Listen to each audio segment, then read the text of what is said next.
Buenos días maestra, buenos días compañeros.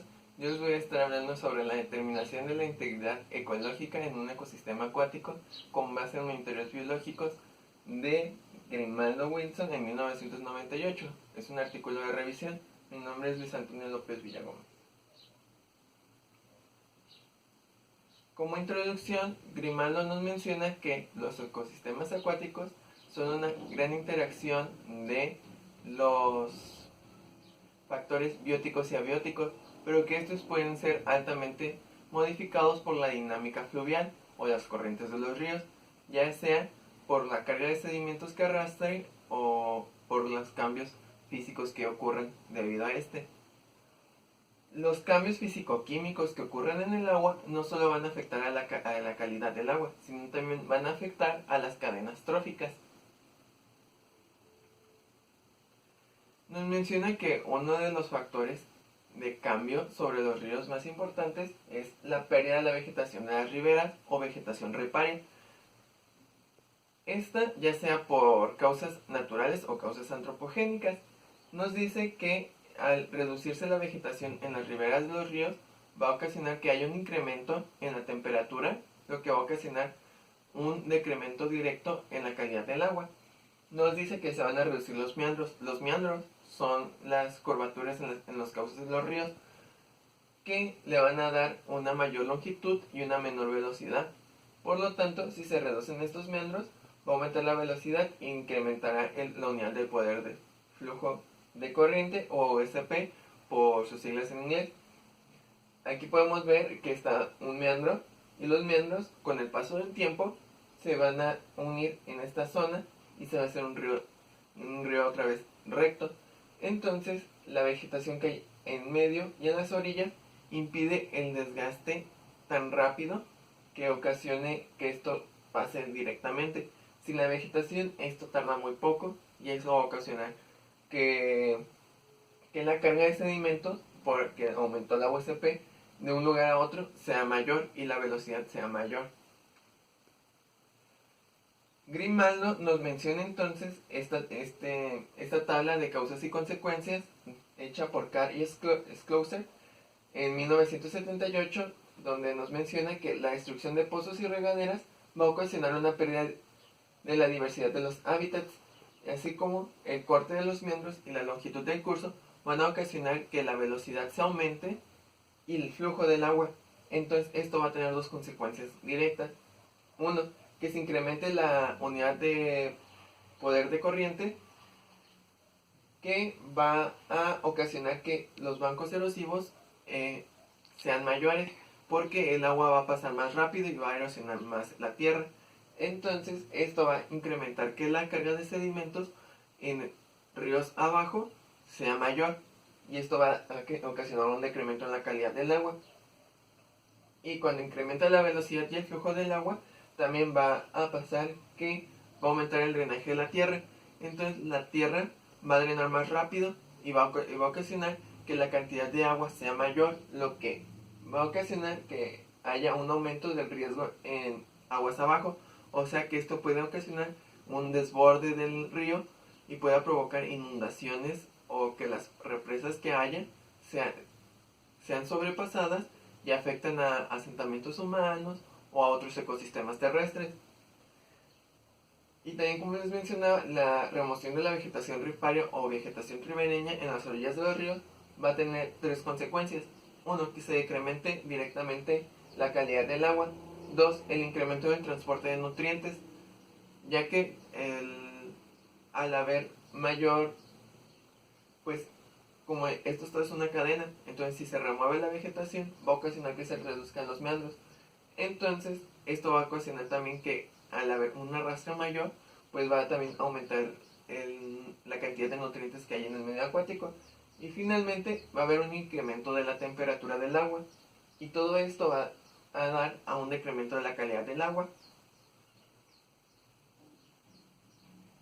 Entonces, Grimaldo nos dice que hay factores moderadores de efectos disturbantes. Estos pues van a ser factores que van a tratar de evitar que los efectos negativos se den. Y para ello nos menciona que en estudios en la quebrada de Padilla, que es un tributario del río Magdalena del departamento de Tolima en Colombia, presenta una dinámica en parches. ¿Esto qué quiere decir? Que hay una gran diversidad de hábitats en una heterogeneidad longitudinal. Esto nos quiere decir que a lo largo del cauce del río, en varios puntos, los hábitats van a cambiar.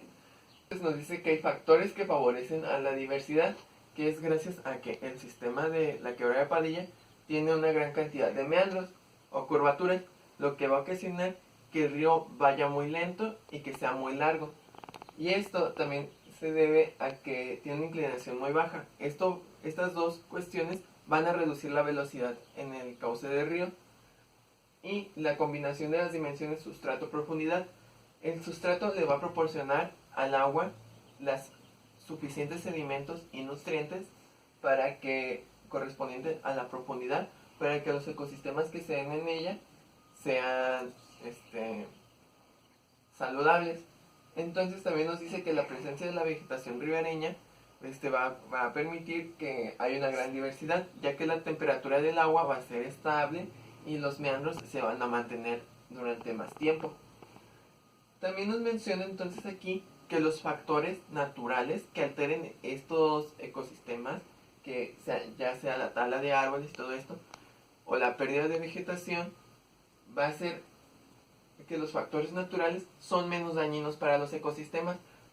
Por el contrario de que los factores antropogénicos, como la tala de árboles, la agricultura, la construcción de asentamientos humanos, pesca, todos estos, van a afectar aún más al río, a los ecosistemas acuáticos. Para ello hay indicadores biológicos. Los indicadores biológicos van a ser organismos del fitoplancton o del bentos que nos van a proporcionar información sobre la calidad del agua. Esto va a ser ya que son organismos de producción primaria y entonces esto quiere decir que van a permitir conocer la productividad del cuerpo de agua y la calidad. Pero los fitoplancton, se usan mayormente en cuerpos de agua lénticos, que son cuerpos de agua que se mueven muy lento, que son ríos con poca velocidad o lagos, lagunas y charcas.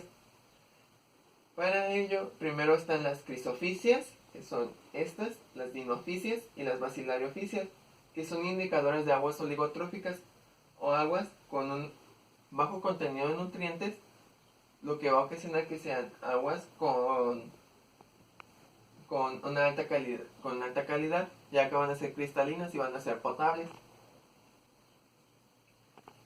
Por el contrario, tenemos a las cianofisias, a las clorofisias y a las eulenofisias, en donde serían estas y estas, que van a ser más tolerantes a cambios en las propiedades físico-químicas del agua, lo que va a ocasionar entonces que van a ser indicadoras de procesos de eutroficación más avanzados.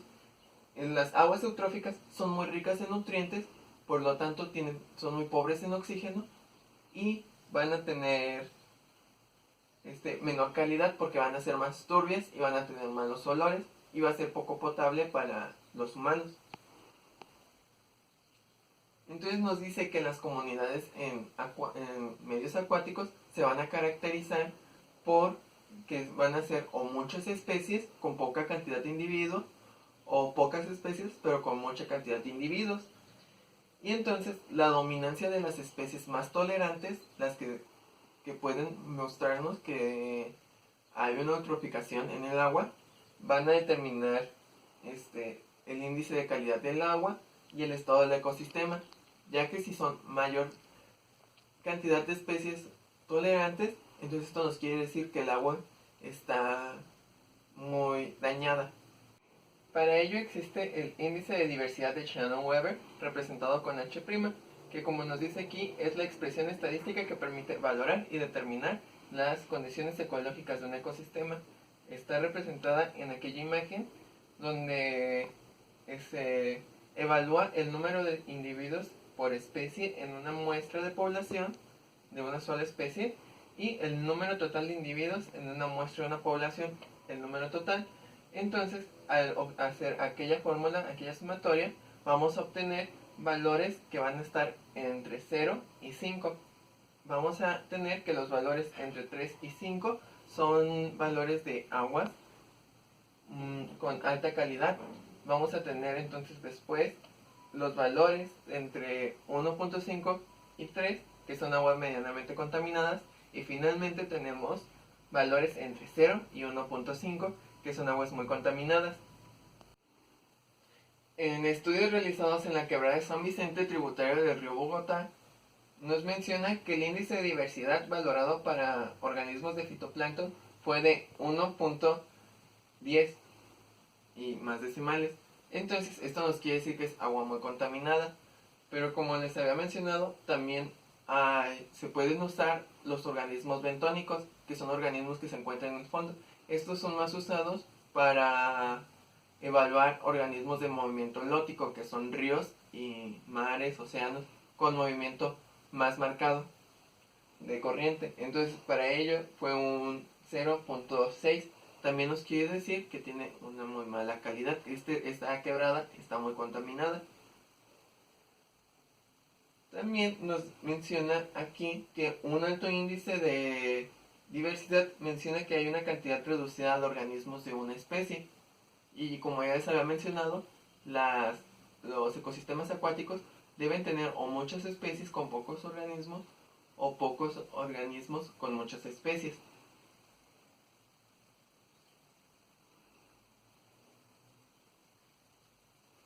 También nos menciona el índice de Nidgard. El índice de Nidgard va a evaluar la calidad del agua comparando taxones oligotróficos y eutróficos. Entonces nos menciona que Nidgard considera las cianofitas, las clorococales, las diatomeas céntricas y las euglenas como organismos eutróficos, mientras que las desmidáceas y las diatomeas penales son organismos oligotróficos. Entonces, si el valor es muy de los organismos eutróficos es muy grande comparado al de los organismos oligotróficos, nos van a dar valores altos. Si son valores muy altos, entonces esto quiere decir que las aguas están eutroficadas, y esto quiere decir que hay muy poca calidad en el agua. Estos fueron de la quebrada de San Vicente.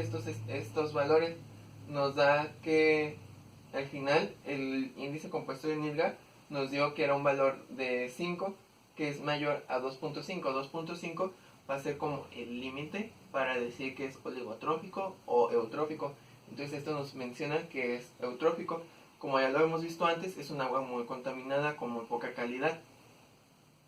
Nos menciona entonces ahora la integridad biológica, que va a ser la capacidad de soportar y mantener una comunidad de organismos balanceada, integrada, adaptada, teniendo en cuenta una composición de especies, su diversidad y su organización funcional, comparables a la de los hábitats naturales de la región.